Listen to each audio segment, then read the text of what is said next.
Hello and welcome to episode 3 of Twins Ticket. I am your host, Tom Froming. Still just me this time. Still just me working on uh, getting things rolling enough to where I can bring in a guest and not fall all over myself and figure out how to record. Pro tip. I learned a big pro tip. I'm learning so much podcasting here. Um, you got to hit record. You got to hit record. So this is run through 2 of episode 3. We're going to talk some ball. No theme this week. Just kind of throwing some general news items and notes at you. Going to talk about some of the recent promotion, some of the upcoming stuff for the Twins, and a little bit about some ideas I have around these AAA guys and a challenge of adjusting to the big leagues. But third episode, third different recording method. I'm gonna get this figured out. It's a new world. You'd think it would be easy transition from video to podcast, but this is actually there's some things that are a little more complicated. I think you'd think it'd be the other way around, but YouTube just makes things so easy. Maybe you're listening to this on YouTube. I should call out this is available on YouTube. You can find me there just like you would with my usual stuff. But if you want to listen to this on your favorite, as an audio only on your favorite podcasting platform, it's out there for you. So you kind of get an option on these. But let's lead things off with a promotion. We've seen a bunch of these guys coming up from AAA to the Twins. There's also been some promotions in the minor leagues, and there was a big one today. Gabriel Gonzalez has been promoted to Double-A Wichita. The 21-year-old right-handed hitting corner outfielder who was acquired in the Jorge Polanco trade from Seattle. He's been off to a good start. I was thinking maybe he would actually start the year in Wichita, but seeing how things have gone, the Twins were right. They were right to put him back in Cedar Rapids. He was a guy who, again, came over in that trade. I think he had an injury as well, but I think that's tough to be the only organization you've ever known as a young guy. You get traded to a brand new place. You don't know any of the other players. You don't know any of the coaches. It's totally new to you. He struggled last year.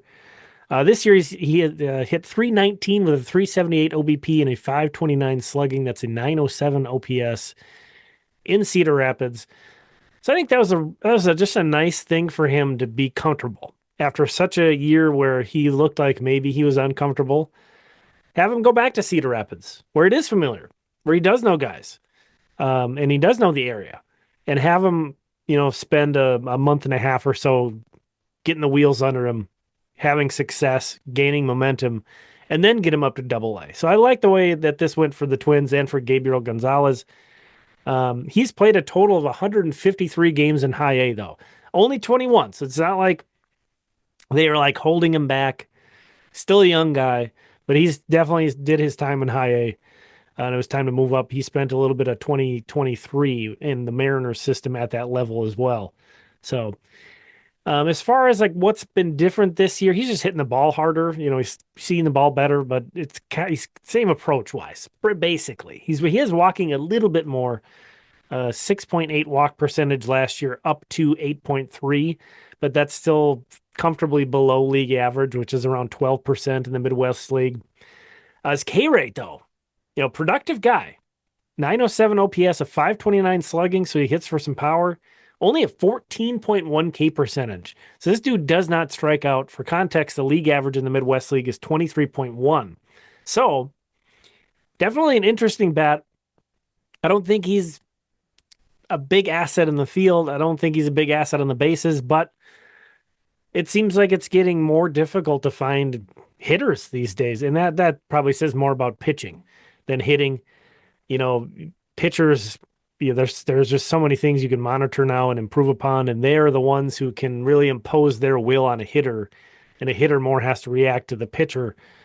But that might kind of sound like a backhanded thing to say about Gabby Gonzalez, that he's kind of a little bit one-dimensional in a lot of ways, and that he's just a bat-only guy for the most part.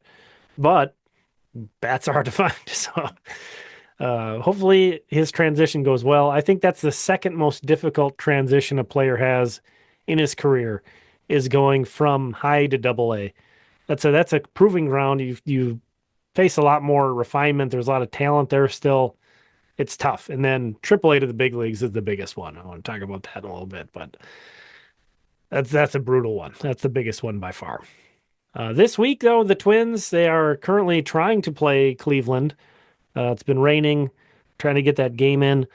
They have a 3-game series against the Guardians at home and then host Kansas City this week. So a huge week for the AL Central rivals, and they're going to be playing it without, arguably three of their best bats. Their three best bats, Matt Wallner, Carlos Correa, and Byron Buxton. Of course, Matt Wallner has been out for a minute, but we heard from the beat writers today that he might be starting a rehab assignment on Wednesday. Now, it doesn't really help for this week, this big week against these AL Central rivals, because he's got to get ramped up. But we hadn't really heard anything about his rehab, and now we have. So even if that doesn't start Wednesday, you'd think probably Friday or, it's coming up. So we should be seeing Matt Wallner before too long, which would be huge. That power element he brings is a key piece to this lineup, I think. And he's such a dangerous and feared guy, especially when he's hot. He does some crazy, amazing stuff, Matt Wallner. So it'd be great to see him back. Correa and Buxton, they are, I'm going to use Dan Hayes' words, actively participating in concussion protocol exercises. So I just didn't want to phrase that in a way that could be misunderstood. So I wanted to use Dan's exact words. So that they are both participating in some exercises. I think that's great news. I think if this was really serious, they wouldn't be doing anything, basically. They'd be a shutdown, not doing much. I don't know. I'm not saying I think we're going to see either of those guys too soon, but I think that is good news. Much better than it could have been. So the Twins are going to have to figure out a way to move on without those guys. There's other guys they're missing. There's other guys who are active and banged up too. But they're going to have to find a way, and they've been doing it.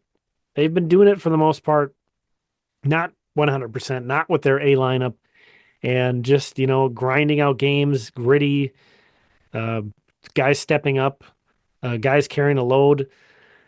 Ryan Jeffers has looked great. Christian Vasquez has actually even been hitting a little bit. It's been crazy to see, and like Cody Clemens will step up one game. Just again, a gritty team, and that pitching staff though is really making it so there doesn't have to be a whole lot. It doesn't have to be a Herculean effort by the lineup. When your pitching staff has a 34 inning shutout streak or whatever it was. But with those guys out, it is creating a lot of opportunities. We've seen some of these guys like Clemens and Bride come over from other organizations, and guys like Fitzgerald and McCusker come up from AAA, longtime minor league guys. It's cool, and I think it does. I think the Twins do have like a gritty, uh, chip on their shoulder kind of personality right now. And it's good to see Royce back too. I should call that out. Royce is back, and he's bringing good vibes, and he's played better the past couple days. Seeing Brooks Lee look more comfortable is really encouraging and cool to see too. Trevor Larnach is kind of stepping up, in the wake of those guys being out. They need that. They really need the guys like your Jeffers and your Larnachs to step up when there's so many other guys out. But I talked about AAA. That moved from AAA to the big leagues being the biggest jump. That it is huge. The level of talent of pitching is insanely different. I think something that is underappreciated is how good major league defenses are. Oh my gosh. Watch some minor league baseball. Watch some college baseball. Oh man, we'll keep it pro ball. I don't want to pick on the kids. But yeah, even in AAA, there are a lot of hits that get through that would not in a major league game. So you're it's a double-edged sword. You're facing pitching that's better, consistently better than you've ever faced. And when you're hitting the ball hard, it's less likely to fall in for an out. It's tough. It's tough. And on top of that, a lot of minor league guys are adjusting to completely different roles than they've ever played in. Carson McCusker, he's not come off the bench to pinch hit. He's hitting third every day in the minors. Ryan Fitzgerald's leading off every day in the minors. These guys are not, playing once every third day and pinch hitting and stuff. That's totally different too. So you have this adjustment of playing against talent you've never played against in your life. And also, by the way, you have to adjust to a completely different role. And I think the biggest example of how hard that can be might be Deshaun Kersey Jr. because he's kind of an easy one to point to because we've seen him up a long time this year. And I certainly don't think his overall stats are completely representative of the player he could be at the major league level. I'm not saying McCusker or excuse me, Kersey could be a superstar or anything. But I can promise you that if he was on the Rockies or some terrible team and they were just running him out there every day, the White Sox or something, and he was playing every day, that you'd see Deshaun Kersey Jr. putting up better numbers than when he's on the Twins and he's coming off the bench. I'm not saying like the Twins should play these guys every day, but this is life. They just got to figure it out. And it reminds me of a story from Ryan Lamar, the original Cyrus Fort Myers, that year that the Twins signed him. His career was kind of like some of these other guys. Is like your Brides and your Clemenses. His career was really kind of on the edge, and he had to figure out, well, how do I stick in the major leagues? And he completely changed his swing because his swing was he basically figured that he couldn't keep his regular swing not playing every day. He just couldn't stay ready. It was too much maintenance for his swing. And he knew that he wasn't going to play every day in the majors. So he had to figure out, okay, well, how am I going to change my swing to make myself a more viable pinch hitter? And he simplified his swing. He was more of a line drive swing. He was never like a huge like masher power guy to begin with, but he went about the approach of completely changing his game to better suit a bench role. And I'm not saying necessarily like Deshaun Kersey Jr. or Ryan Fitzgerald or Carson McCusker or even Mickey Gasper, we could put him in there. These type of guys need to take that step, but it's something that I think we don't think about when these guys come up from AAA. And I think we do think about the pitching. I don't know that we truly appreciate the defense thing.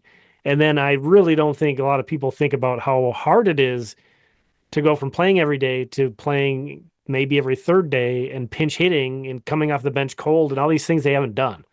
Um, Being asked to bunt, hey, come off the bench cold and bunt. Some people say that like it's easy.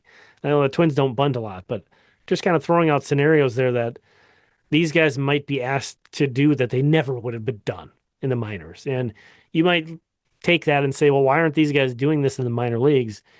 Well, it's because they're like the star player of their minor league team. And, minor league is about development and not winning. I get that. So, but it's still, you're not going to see Carson McCusker pinch hitting. He's batting third on the Saints. So this is new territory for some of these guys on so many levels when they come up. I'm really excited though. I'm really excited. I love the spring training feel of these lineups. I know it's kind of a diss to say that because there's all these unfamiliar names, but they feel like spring training lineups. Um, but what I love about it is, man, I think this team is gritty. I think this is a gritty Twins team. It's filled with a bunch of dudes trying to prove themselves. I think it's fun. I'm excited to see how they do without the Correa, Buxton, and among others. Talking about whether the Twins' success is sustainable. They started out slow, 13 game winning streak. Or what is the real version of this team? And we've kind of seen this movie last year. But one of the things I'm going to be holding on to, and I know this doesn't apply to this week, they're at home this week, but I'm really interested to see how they do on the road. After they're at home this week, they start a 10-game road trip. And I really think road success is a huge indicator or whether or not success overall is sustainable. Pretty much everybody plays well at home. And of course, now that I say that, the Twins are going to lose these series or something. But pretty much everybody plays well at home. So far this year, 21 teams coming into today, Monday. 21 teams are at least 500 at home, and 11 are at least 500 on the road. So basically 10 teams are bad at home, and 10 teams are good on the road. That's it. 20 teams good at home, 20 teams bad on the road.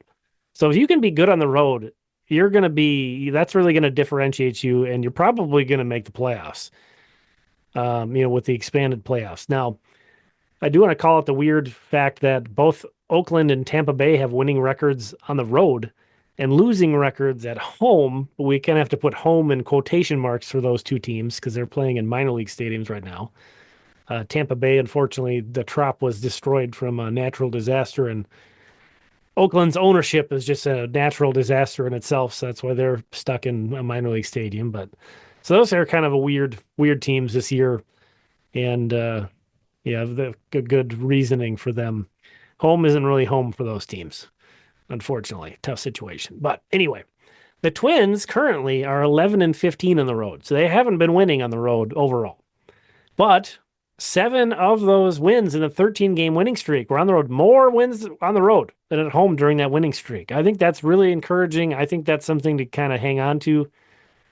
Through April, they were 4 and 12 on the road. Awful. So they've went, what is it, 7 and 3 since then. So they've turned it around. They're playing better on the road. Can they continue that? We'll see next week. That's kind of something I'm going to be keying in on all year. That's how they do there. And then, the pitching. If you can win on the road, that you're going to be a good team. If you can pitch like this, it's pretty difficult to have things go off the rails. Of course, you're not going to get another 34 inning scoreless streak probably this year, but if you can be one of the better pitching teams in baseball, which, hey, maybe the Twins can. Fingers crossed, knock on all the wood for health. But, this pitching staff is looking legit. And I think that's a great sign for the Twins' sustainability. There's an old baseball saying that goes, your momentum is only as good as the next day's starting pitcher. I've always loved that one. And that's so true. And, if the rotation can keep things rolling, this team is going to be good. So I'm loving the way things are shaping out, especially after the tough start. I was so paranoid. I think a lot of you, if you watch the early season system recaps, my big fear was just the vibes from September were going to carry over and just a cloud was going to hang over this team all year. And that was going to lead them into like an 95 loss, 100 loss season, maybe, with how bad September was and how bad the start to this year was. Major League Baseball, these teams are all good. There's not that much that differentiates these teams. And if you just get in a funk and you can't get out of it, that can be what pushes you. What was it, 2021? The Twins kind of got it back together eventually in 2021, but that was a year where just they were so much better than they were playing, but they just had a bad vibe for so much of that season. And the vibe was god awful in September, as everybody knows, with that collapse last year. It just felt like that carried over. I was really worried that was just going to keep carrying over, but certainly a 13-game winning streak will lift those clouds and give you a new opportunity. And yeah, this team is having so much fun. You can tell they love being at the ballpark. You got the bullpen shotgunning Red Bulls or whatever they're doing out there, and all these gritty guys in the lineup. And Royce is back, and I know he hasn't played great altogether. He's turned it on of late, but he hasn't played great. But he's sounds like Royce Lewis again, after kind of sounding pretty down at the end of last year, especially for him. He sounds like Royce Lewis again. That's encouraging. That's just a special guy to have around when he's feeling himself. So, loving the way things are going. I mean, who wouldn't? It's a 13-game winning streak, a 34-inning scoreless streak. Of course, we're flying high here. Love the way the Twins are shaping up. So, all right, we're going to wrap it up there. Great transition to end. Hope you enjoyed this one. I had fun. Still kind of working out the kinks and figuring out what's going on. There's just a lot of things to figure out in podcasting. I'm still not 100% certain on the hosting platform I picked. I might switch it already. Who's running my RSS feed? We'll see. And obviously shopping around sort of for a recording option, kind of trying to land on something that I don't have to pay for, hopefully. But yeah, it's weird. You would think video would be a lot more upfront cost, but there's a lot of things maintenance wise that you got to pay for on podcasting. It's weird. It's weird to me, but it is what it is. I'm having fun. I think most of you guys are catching this on YouTube, which is great. It is going to be audio only. This is a good break for me from being on camera. I'm enjoying that part of it. Going to keep it that way, at least for now. I don't know if that's going to be forever, but I'm enjoying that for now. But again, if you're catching this on YouTube, you can listen to this on your favorite podcasting app. It doesn't really matter to me where you find it at all. I don't have any kind of preference one way or another, but just so people know that that is an option if you'd like. Thanks for listening. Really appreciate you. We'll talk again soon.